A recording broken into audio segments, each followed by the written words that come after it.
I was a teacher for about 15 years, and right now I'm actually in this kind of ed tech space of sorts. And I'll be honest with you, I'm really suspicious of it all.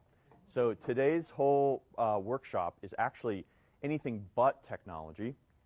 It gets back to the basics. It gets back to the relationships that you all know we as teachers, whether you're a formal educator or an informal educator, are responsible for creating every year with a new batch of kiddos and making sure they feel, as Syed put it earlier, that they're safe and sound in the sanctuaries that we call our classrooms, right? But at the same time, we're part of school communities, we're part of neighborhoods, we're part of cityscapes, we're part of regions, and obviously we're part of a pretty cool country too. So how can we as educators use technology more wisely, but start employing some of the design techniques that product managers like Syed actually employ on a daily basis? So today's workshop is human-centered design, and what I wanted to do is kind of outfit you with a couple of the tools that you might employ yourselves, or deploy really with your kids, to start redesigning your own classrooms, your own schoolhouses, your own school communities. That doesn't just include teachers, staff, and admin and students. It could also be the PTA. It could also be community partners and stakeholders at large. So this is a process. Guaranteed, we have like 45, 50 minutes. We can't cover it all today. I mean, they have like whole semester-long courses on this stuff, right? So my hope is to dive in. My hope is to equip you as best I can in just some of the basic concepts. I want to do a little bit of a design challenge with you, but it's kind of like a meta challenge of sorts. So we can do the challenge as the, in a sense, the participants, but at the same time, we're going to be thinking reflectively as if we might be facilitators in the future too. So let's dive in. We've done some introductions already. I know what schools you guys are basically from. We're covering an incredible amount of square mileage, which is awesome. I'm with the KC Social Innovation Center, and we are essentially aiming to have a greater social impact using innovations. Innovations do not mean technology. We got to get away from that. It doesn't mean technology. I mean, hey, the noodle that you put in your pool, that's an innovation. It has nothing to do with technology, right? Some guy was like, this is insulating my air conditioner. What if I turned it into a flotation device? Cha-ching, millionaire, right? That's an innovation, but we're not going that route, right? We're trying to think about standing for people, and that's what Syed had charged us with. So the narrative is changing already. But here are some of the programs that we've been working on. I mentioned earlier, I'm in the ed tech space, so SenseEd, yep, this had to do with microcomputers. We were outfitting little kids with little Raspberry Pis and teaching them Python and helping them connect sensors and essentially solve everyday problems like, you know, air quality control at pickup and pressure sensors in mom's slippers that were outfitted with the Wi-Fi system at home, so when she got up out of bed and put her feet in the slippers, the coffee maker turned on. Some kid actually designed that. It's pretty cool.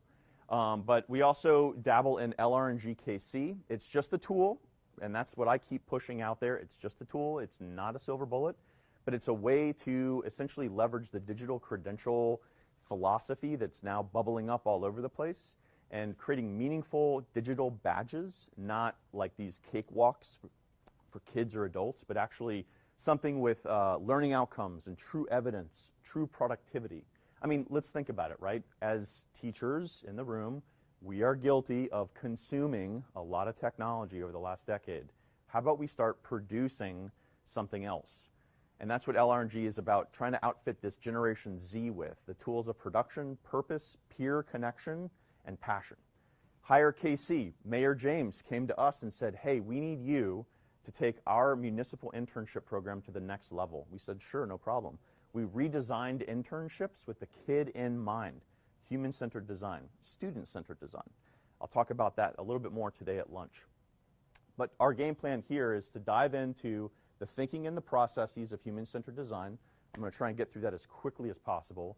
We'll do a little bit of a mini design challenge, and then we'll kind of talk a little bit as we wrap up with the how might we's of the world, and then some next steps for you if you'd like. So in particular, there are 3 pillars to human-centered design. There is an inspiration stage, and this stage is for you to kind of get ideas, for you to kind of discover essentially those frameable questions that you might actually ask. The ideation stage is where you're taking that question and you're seeking to unpack all that you have found and really hone a set of solutions so that you can move towards a prototyping stage. And it's in the implementation element that you're testing your prototype and you're actually out there back again amongst the people, the students, the community, what have you, and basically having them tell you, I like this, I don't like this. This is what I need, you are completely off. Syed mentioned it. He said there's all these ed tech companies out there that essentially go out, they design something, and they come back to you and say, hey, can you pay me some money and we can get this product in your classroom? There are two approaches with product design. There's waterfall and there's agile. Human-centered design is a hybrid of the two. So waterfall is where you go away and for 18 months you spend all this time in your echo chamber and you develop this product that you think is really what everybody needs. And then you show up at the classroom and you realize that you've really missed the ball. That bus has left the station altogether, right? But agile means you're pivoting constantly. So every 90 days, you're actually returning to groups. You're revising your product or your particular service for that matter. So between these two, we can play in this human-centered design space. Well, so when we think about inspiration, that's the first stage, right? Inspiration is all about trying to come up with your ideas. Like, we know that there's some issue here, but how do we frame this? So we got to frame this design. A design doesn't mean like it has to be a product.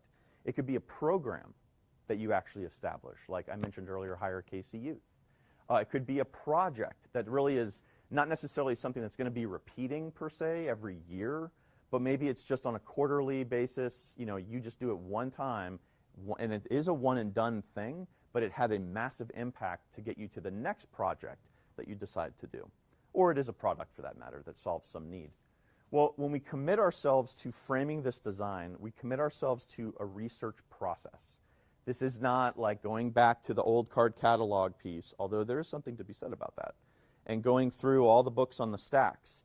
It's a mixture of research techniques that I think, as teachers, we have a responsibility of outfitting and equipping our students with those skill sets. In a sense, it's the beginning of independence, it's the beginning of thoughtfulness, and it's all that, you know, the drumbeat, right? 21st century skills, right? We've heard this since, well, for the last 17 years, right? We're in the 21st century. You know, it's kind of old news now, but we're still not employing these critical thinking techniques. This is a great process to do this in your classroom and get kids thinking about a particular content area or a particular context that maybe you want them to focus on more. But I mentioned here the who's, and I have this little histogram up here of extremes and mainstreams. So whenever you have an idea, it's best to have a soundboard to bounce these ideas off of, right? You don't go to your friends because they think just like you. You go to a lot of other people, and that's what we need to start doing more of as a nation at large. I think we probably all are in agreement with that. Listening more to what other people have to say and being slow to judge, right? But actually start to try and see things from someone else's perspective. So the extremes can be on either end, obviously, and the mainstreams, I think you get the point. That is going to be particularly maybe that, that product area or the typical user of what you think might be that product use scenario, but then going out and beyond to people that you wouldn't expect to use your project, product, program, what have you. But then there's also the what, the immersion and the analogies. Immersion means you're actually situating yourself into that space, right? You're going to go out and you're going to actually live through an experience. You're going to get up out of your classroom, maybe go to someone else's classroom, or maybe talk to your principal and see if you can go and visit a different school. Go figure, right? Professional development doesn't mean a sit and get scenario, and I apologize if this feels like sit and get right now. We'll change that up, I promise. But professional development means you're leaving your skin behind and you're putting on something else to learn more, right? So when we start creating this plan and we start to understand the who's and the what's, we're really getting at the whole person. There are lots of schools with this mission statement, the whole child, the whole student, but they leave all of that at the door once they enter the classroom and they get right back to teaching out of the book, or they hand the kids these worksheets, and that's not good. That is just not good. I hope we all agree on that one, right? But what we've done instead is we've replaced that with this like panacea of technology. Well, as long as I've employed technology in my class, I know I'm getting through to the kids because that's where they are. They're tech natives. No, they're not. They're social media natives. they don't know how to produce, they don't know how to use these tools. So what we need to do is start using these tools more effectively in contexts like a project-based learning experience. Yeah, I use the PBL word, but using it from a human-centered design, bringing it back to the kid. And then finally here, doing some field research. That's the fun part. Yeah, it could be maybe a field trip, or it could be an excursion, but it could also mean you're getting your kid or asking your kid to maybe ask questions to trusted adult allies that get them out of their own skins, their shells, their isolated, slightly introverted maybe perspectives on things, because they're typically just showing up at school to hang out with their friends, right? I mean, that's if you ask them, what do you come to school for? To see my friends. Okay, cool, that's great. Let's get you out of that and let you start thinking from a more like missional standpoint, like changing the school, changing the neighborhood, changing the world. Beyond inspiration is that ideation piece. So this is here where you're bringing all of your learnings. You've framed your ideas. You've asked the who's its and what's its galore, right? I will not break into song, I promise. But in terms of the synthesis that's happening here, you're looking in your team for themes that start popping up. So you've gone out, you've interviewed, this is your inspiration, you're gathering your ideas, you come back, you're in your posse, your crew's together, and you got your Post-it notes, and you're curtaining your wall with Post-it notes. And you're drawing, you're manipulating, you're coming up with your ideas, and you're trying to figure out what keeps popping up. It's not what you thought it was, because you've asked people, and they've surprised you now. And it's at this point you start to brainstorm.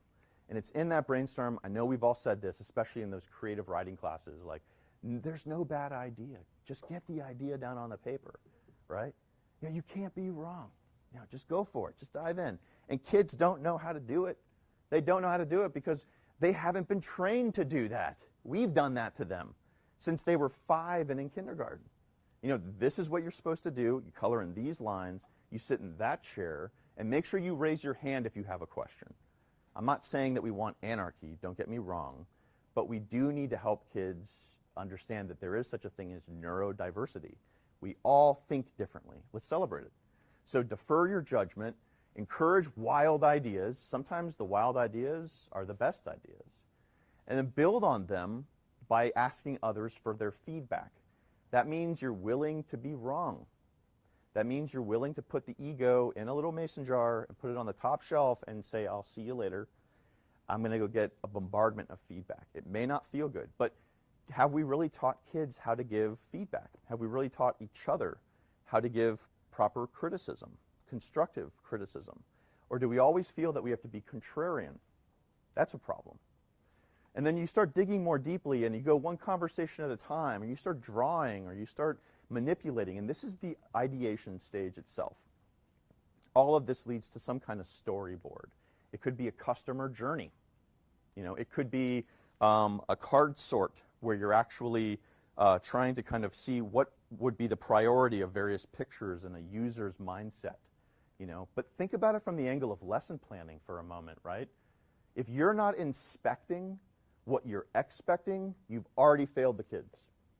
If you've designed the test after you've taught the class, you've already harmed the learning process. You need to design backwards, you need to remove all barriers, and you need to think about the kid from the very get-go. So if you're inspecting your own product or service design here, then that means you're thoughtfully open to the world and to whatever people can give you so that you can design a better, fruitful, positive, human-centered design, service, project, program, product, you name it. And then, of course, the implementation stage. This is where the game is not over. It's not, okay, we solved it, let's go home, let's call it a day. No, you're actually going to continue to iterate. This means you're going to go back again. You're going to keep working on this thing and hone it and hone it. This is where we see with the ed tech industry all of these updates that happen all the time. Because the first time they did it, well, they weren't thinking about the user perhaps. But they had all this money and they pushed it out and they got your feedback and they're like, okay, we got to change that. So they iterated, okay, here's the update. And you're like, okay, look, I can't keep up with you guys. Like, how many updates are you doing all the time? But if you were to be more intentional from the get-go, your updates are probably going to be less, your human-centeredness is going to be a lot stronger, And your product may look completely different because otherwise it would have just been the echo chamber of you and your team. And when you start thinking you're a genius, you're probably wrong. And there are a lot of these guys and gals that sit in these rooms and offices that are like, this is it. This is the idea. Let's get it out there ASAP, you know? You couldn't be more wrong. You need to do more research. You need to do more talking to other people and listening. And then the prototyping. So here's what we've got. This is actually going to solve all your educational problems right here. What do you think about that? And then I take your feedback. I redesign my prototype. I pilot my little, this is, who knew, right? Who knew? And then I pilot this thing out in the community, a focus group perhaps. I gather the information, and I go back to the drawing board. So let's practice. So what I've got here is a little mini design challenge. And I'm hoping I have enough copies. And there's yours. But what we're doing here is something that you could potentially employ in your own classrooms with your own kids or with your colleagues. If anything, like this might be a great way to rethink your own PD workshops at your schools. So the first stage, we're going to interview somebody. So you can, I know, I'm asking you to be in that uncomfortable, get out of your seat kind of thing. But what you would do is you would maybe just simply turn to the person next to you. It could be easier. And you're going to ask them a really simple question. You're going to ask them about their commute today to the conference. Hey, how was your commute? That's what you're going to ask. You start there, okay? After you've asked that question, then we're going to start gathering some information, and this is where we start interpreting what people have said to us. After that, we're going to start brainstorming. So let's just do stage 1, and then I'll cut you off, and we'll dive into stage 2. But if you want to turn to a neighbor, or if people at a stretch of desk want to just simply group together, that could be easier, and just simply find out, hey, how was your commute? How did it make you feel today? As you hear from your interviewee, make sure you don't just ask, how was it, but ask them, well, why did you feel that way? Why did you feel that the commute was fill in the blank? Okay, all right. Be sure to ask them, what did they like about their commute? What did you enjoy about it today? What's the best part of your commute? Is the sun in your eyes? Was there a rig by you on the highway? Was there debris on the road? Did you feel unsafe? Did you wear your seatbelt? Are you good about that? Do you listen to NPR? Are you jamming out on your tunes? Are you streaming from a satellite? Or is this a Spotify playlist? Tell your interviewer about your commute. Don't talk about school. Talk about the commute. The groups have talked, you've gotten to know each other, you chatted about your kids and how school's going, and oh my gosh, how the kids just drive you crazy sometimes. No, you talked about your commutes, right? You talked about how the drive was, and that great song that you heard on the radio when you were rolling in. Wait, you don't listen to the radio, you listen to something else, or no, you forgot your glasses today. So the sun was shining in your eyes, and you had both hands on the wheel, and you were just really scared, or you were thinking, man, why is it still cold out? You know, so all these thoughts were exchanged. What I want you to do right now is take a look at stage 2, and just individually now, what are 3 unique aspects of your interviewee's commute? If you were in a large group, pick someone, right, in the group that really kind of, what they said resonated. If you're in a smaller group, it's obvious, you just do your opposite. Cool. And then after that, obviously, you want to just think about what your partner faces. So we're practicing a little bit of empathy too, right? All right, cool. So let's stop for 1 sec. Who's got the most unique aspect in their commute? You may have to like volunteer in this regard. Yeah. Who's got the most, what do you think has, right now at this point, been the most unique statement you've heard? Anybody? Whoa. Anyone at an hour-long commute? That's intense. That's intense. That's devotion right there. What do you got? Amy lives right behind her school. And Oh, that's rough. So you have a zip line into the We classroom? talked about that, It's actually. cool. I would love it. Pneumatic tubes could work too. You just get, you know, Hyperloop. Funny. So she drove in from Kearney this morning. Wow. Yeah, so sorry. A little different. Yeah, so you had to like remember, how do I drive a car? How do I do this? Yeah, yeah, yeah. Oh, okay. All right. So this is an interesting activity. So anybody else over here on this side? Anything unique? Pretty standard commute? We talked about the anxiety that surrounds the entertainment in your vehicle. And, when a commercial comes on and you don't want to listen to somebody talk at you. Yeah. How can you change the station that you're listening to without taking your eyes off the road? Right. Or, how do you adapt to Yeah. to what you really need as far as entertainment in your vehicle when you're actually trying to operate the vehicle? That's great. That's really good, actually. That's great. And we know that people are thinking about that, actually, with various controls on the wheels. Although, I got to be honest with you, when I'm driving, I don't have the time to figure out which control it is. So it's like, great, I'm glad someone thought about that, but they weren't really thinking about you still have to take your eyes off the road, right? Exactly. That's great. That's a good one. Okay, so right now what we've done is a little bit of the inspiration stage, right? We have asked a question, right? That was our design framing, of sorts. And then we did a little bit of asking and interviewing, but there are lots of other techniques that come into play. Research, immersion, analogous inspiration, and we can go over that in just one second. But you've done a little bit of inspiration. Mind you, again, this is a 50-minute workshop. Typically when I do these, I've got like an hour plus with people, and we're working on designing an interview guide and like really kind of creating the process, right? But stage 3 now gets into the ideation stage. So ideation, remember, is all about what? Brainstorming, ideas, trying to figure out. Now, here's the funny thing that we see a lot in the entrepreneurial space right now. We have a lot of people with solutions in search of problems, right?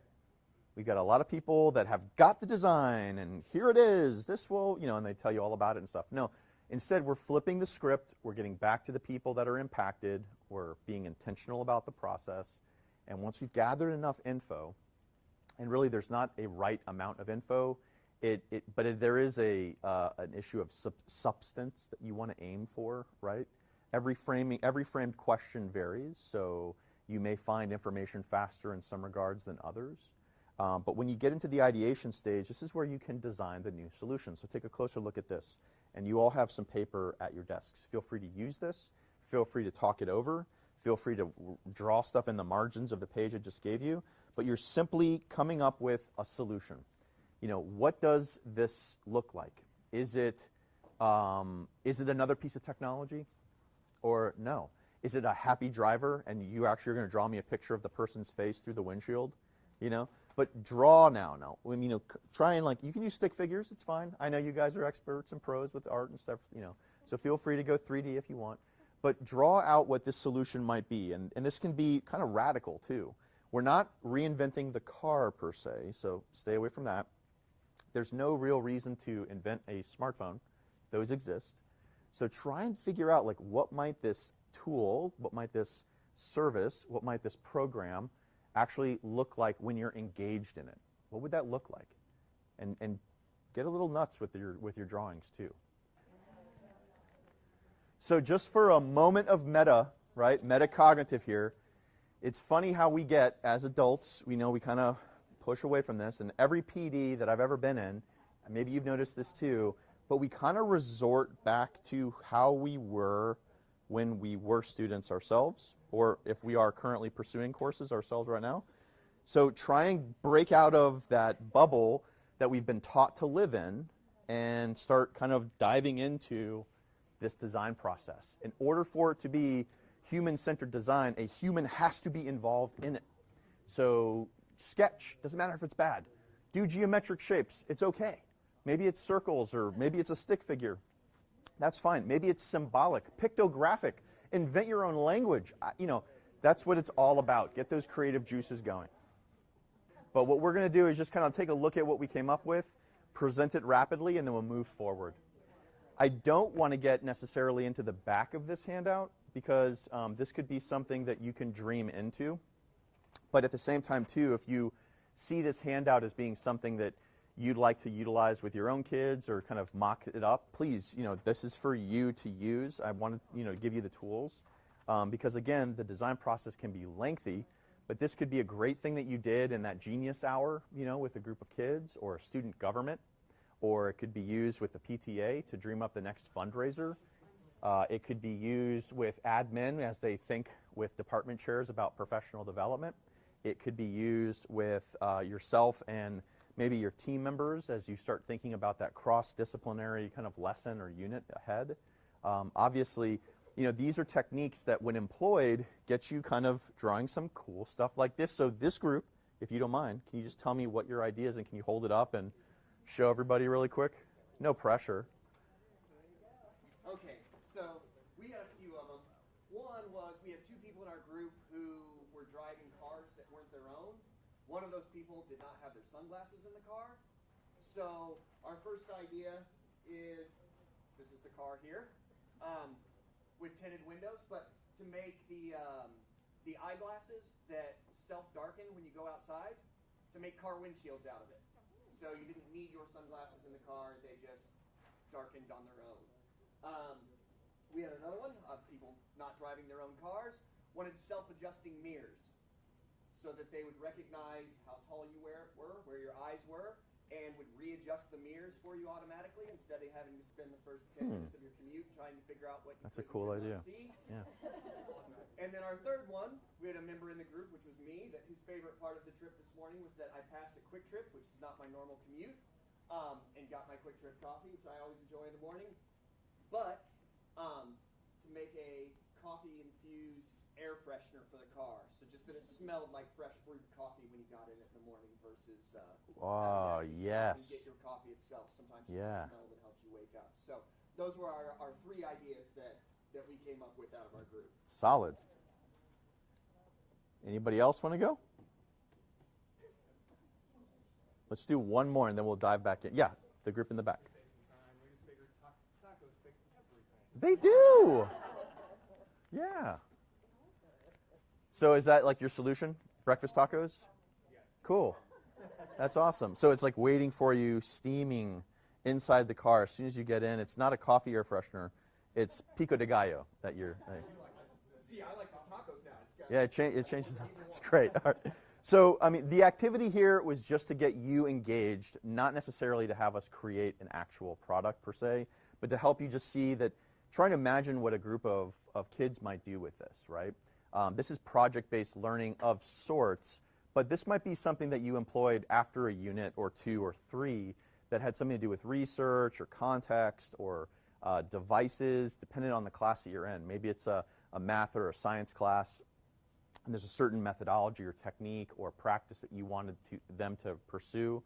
We could obviously dream up a variety of different ways to create uses for those equations, right? So kids are always asking, why do I need to know this? Or how is this relevant to me?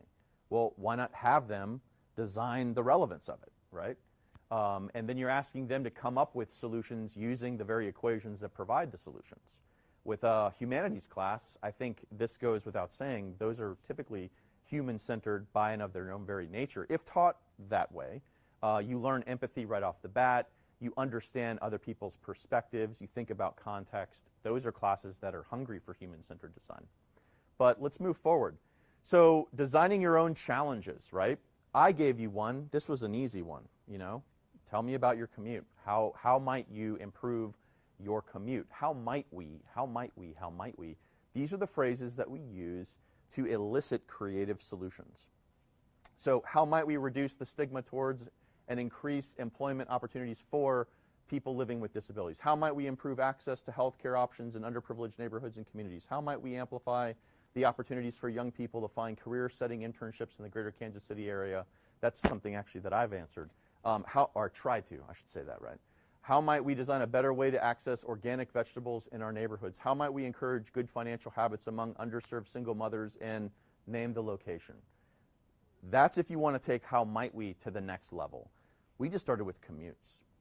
How might we improve the air in our cars with a coffee, you know, with some kind of air? How might we improve air fresheners in commuters' cars? You know, and you already have a solution for that. But the idea with developing a design challenge for a school or a classroom means that you're thinking about stakeholders. If it's a student-generated design for a stakeholder set. Again, this could be parents, teachers, admin, staff, operations, IT, the coaches, the community, the neighborhood around the school. You know, the list keeps going. Stakeholders is large.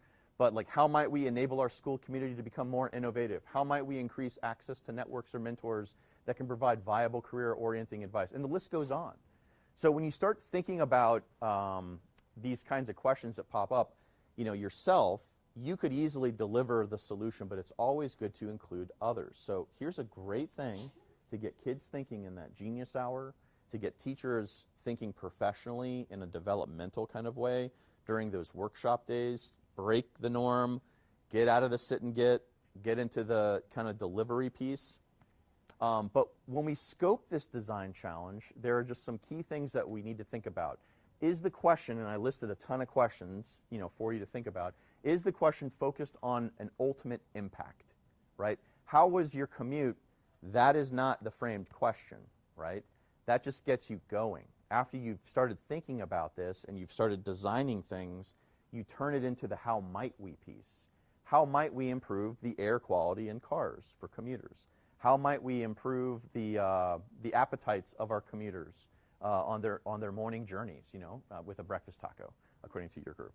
But, you know, does the question allow for a variety of solutions? You know, how might we, if we go back to this one here, how might we diminish the volume of waste generated by the school building on a quarterly basis? Well, there is an ultimate impact, less waste. There is a variety of solutions for that one, guaranteed. Does the question take into account context, the school, constraints, quarterly, right? So you're building in these elements that make it more, not just palatable and, I'm going to invent a word, possibly consumable. Is that consumable? But maybe a little bit more accessible to a team of people who have a lot of ideas. The sooner you scope that thing out, the easier it will be for you to accomplish it. Don't get too broad and don't get too narrow.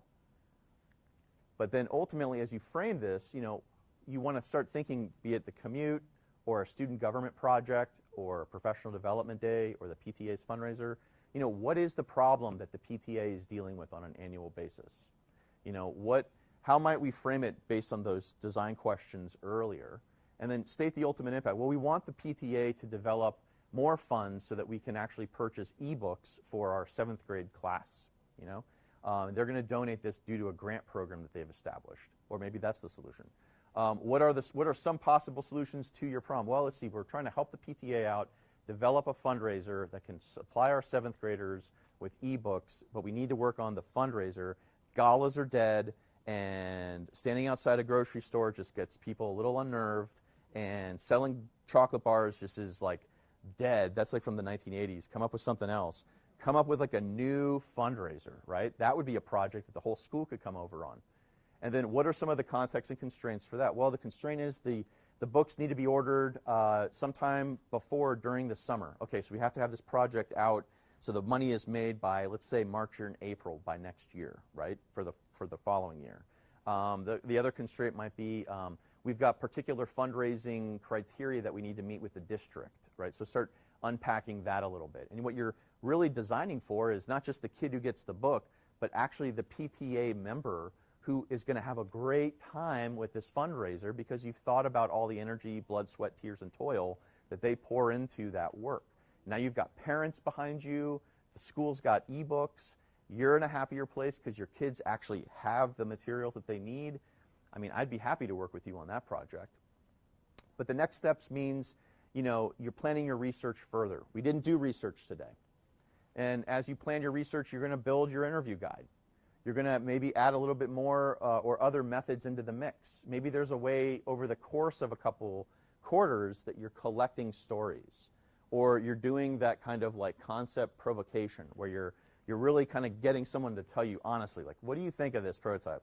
This is it right here. Please, honestly, what do you think? And if you say, that is the dumbest idea I have ever seen, that's when you basically are replying, thank you so much. I needed to hear that.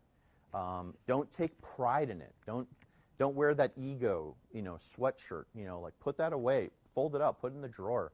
You want information. You want a design that will work regardless of essentially the weather or how much coffee you've drunk or if there's a taco waiting for you in your car. And so let's go back one click. It's here when you're planning your research that you're thinking about the people. You're thinking about the experts. You may be the expert. That's okay. But see if you can find a peer and ask them for more info, right? That's that genius piece where like you thought you knew it all. This is the idea for us when we're in that room, in that echo chamber. You got to get out of that room, get out of the classroom, get out of the school community, go somewhere else, connect today and visit each other's schools to figure out what other people are doing. One beautiful thing about the Kansas City Metro is the balkanization of districts. You have so many experimental laboratory zones all over the place. I'm coming from Miami-Dade County, 4th largest district in the nation. 130 some odd charter schools. There it is, yeah. 130 charter schools. That's pretty insane. One district. It's monolithic. You have a blessing here where you can actually do some really cool things and become beacons and models and think tanks for other districts. Your school could become an innovation zone. Yeah, I know that's a popular term, and yeah, there's already one down in Lee Summit, and then there's maybe something happening in Park Hill, and I think Blue Valley's got something right now too. But innovation can happen in that classroom with that student group. It could be a club that you start with, and then it grows from there. So hopefully these techniques today were helpful. Maybe it whet your palate and excited you to the possibilities ahead. Again, I'm Nick Dorn from the KC Social Innovation Center. Thanks a lot, guys. Have a great day.